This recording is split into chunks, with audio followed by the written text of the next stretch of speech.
मुंबईत भाजपचा महापौर होणार हे जवळपास नक्की आहे असं असताना सुद्धा उद्धव ठाकरेंच्या शिवसेनेनं महापौर पदासाठी उमेदवार देण्याचं ठरवलंय। त्यासाठी मातोश्रीवर हालचाली सुरू झाल्यात।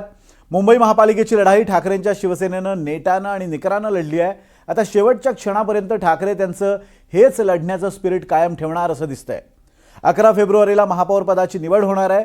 त्यात ठाकरेंची शिवसेना नेमका काय ट्विस्ट आणते हे पाहणं उत्सुकतेचं असेल। पाहूयात। पहली बार मुंबई में बीजेपी का मेयर बनने जा रहा है। कोणालाही सहजतेनं महापौर बसवणं सोपं नाही।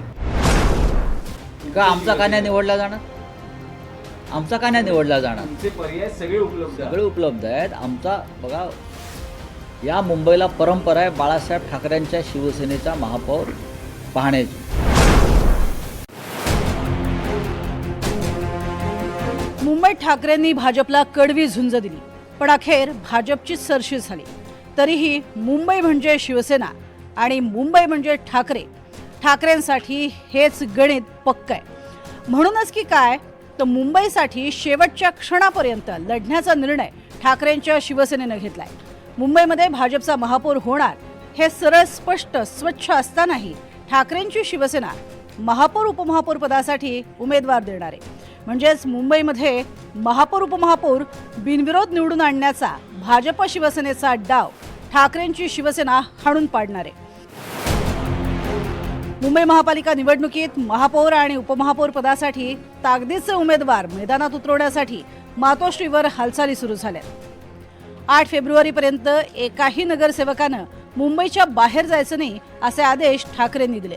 शिवसेना ठाकरे गट महापौर पदासाठी मातब्बर उमेदवार देणार आहे। भाजपचा महापौर या मुंबई शहरावरती येणं हा मुंबईसाठी आणि 106 हुतात्म्यांसाठी काळा दिवस असेल, विशेषतः मराठी मनासाठी ब्लॅक डे, काळा दिवस असेल।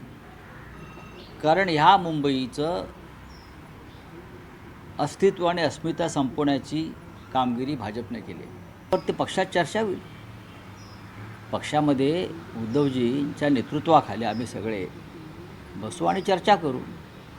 आम्ही सगळे प्रमुख लोक दिल्लीला होतो, कालच आलेलो आहोत। आज उद्याकडे त्यावर माननीय उद्धवजीशी आम्ही चर्चा करू।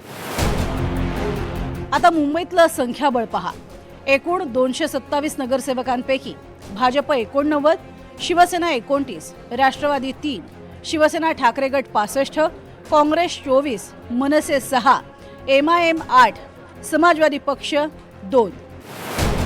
भाजप, शिवसेना आणि राष्ट्रवादी एकत्र मिळून होतात 89 अधिक 29 अधिक 3 121। तर ठाकरे गट 65, मनसे 6, शरद पवार 2 आणि काँग्रेसनं साथ दिली तर 24 असे 97 नगरसेवक। यामध्ये MIM आणि सपा काय करणार, त्यांची भूमिका महत्त्वाची ठरणार आहे। आकडेवारी महायुतीच्या बाजूने असली तरी ठाकरेंची सेना आशावादी आहे। मुंबईच्या महापौर निवडणुकीत उमेदवार देऊन ठाकरेंना काहीही मिळणार नाही असं शिंदेंच्या शिवसेनेनं ठाकरेंच्या शिवसेनेला सुनावलंय। मुंबई महापालिकेत शिवसेना, भारतीय जनता पार्टी पूर्ण बहुमत आहे। त्यामुळे कोणी उमेदवार जरी उभा केला नाही केला तरी त्यांनी काय फरक पडणार आहे?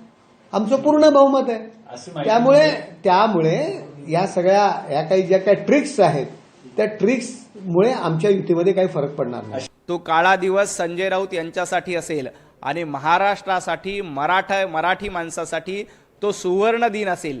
ज्या दिवशी मुंबई महापालिकेमध्ये महायुतीचा महापौर बसेल तो क्षण महाराष्ट्रासाठी सुवर्ण अक्षरांनी लिहिलेला असेल आणि उभाटा गट आणि संजय राऊतांसाठी तो काळा दिवस असेल, याच्यामध्ये अजिबात शंका नाही।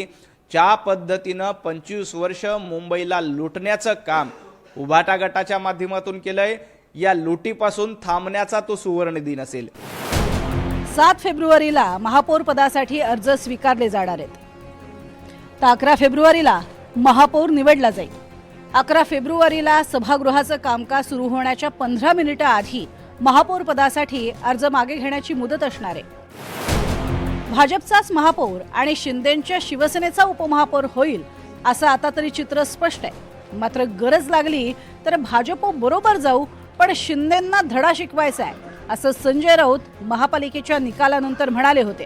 त्यामुळे महापौर पदाच्या निवडणुकीत आयत्या वेळी काही ट्विस्ट येणार का याची उत्सुकता आहे. Bureau report, NDTV Marathi, Mumbai.